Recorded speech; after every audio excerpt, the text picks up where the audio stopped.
About 3 minutes. Okay.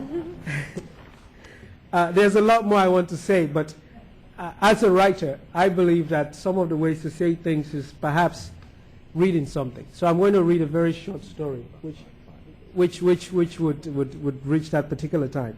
And this story really sort of talks about the idea of going into unfamiliar territories and sometimes the fear that we have. Because this idea of how do we protect this sort of Armageddon that's coming, if the land is going to do, some people always think, oh, if it's going to fall apart, it's already going to happen. Why not just enjoy our lives now and forget about it?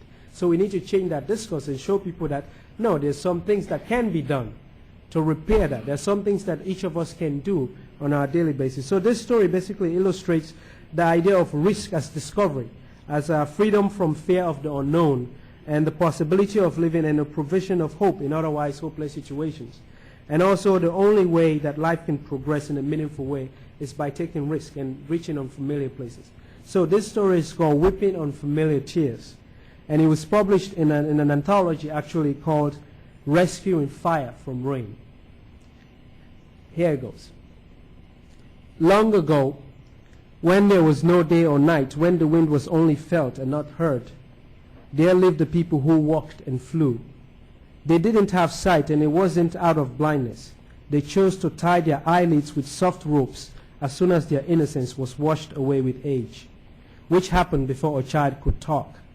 This way, no one could describe what the others had never seen. They felt that with the departure of innocence, they could no longer see the purity of the world. After their eyes were tied shut, they learned to feel, hear, and smell. They went about their daily activities hunting and flying to the sea to fish. When they heard unfamiliar sounds, they attacked and destroyed its source. If they felt it was threatening, they lived peacefully as much as they knew without sight. No one knew why or how it happened, but they suddenly could hear, smell, or feel, but they suddenly couldn't hear, smell, or feel anything. They became frightened, took up their armors, and waited in hiding around the village. They waited, and some of the population began to die of hunger, or sometimes by walking into the spears of others. One little girl, who was the youngest in the village, decided to untie the ropes around her eyes. The rays from the sun rushed into her eyes, and she immediately closed them. She feared the light, as she had no memory of what it was. Slowly, she learned to open her eyes and saw her people dying. She cried as loudly as she could, as this new sight of death caused her pain, even though she didn't understand it. She could not hear herself, and no one else did, so she only watched helplessly as her people died.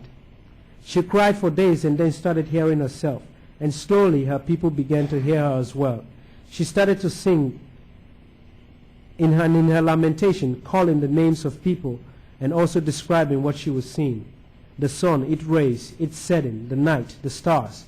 She eventually saved the people and gave them the chance to discover that the departure of innocence did not destroy the purity of the world. Rather, it deepened it, and to understand that depth came the complexities that her people had feared. Thank you.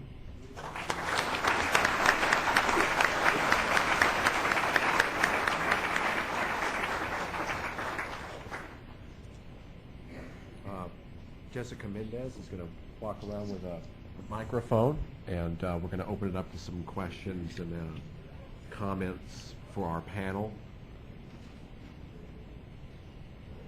Please, if you'd like to contribute a question or thought, just raise your hand and Jess will come around to you.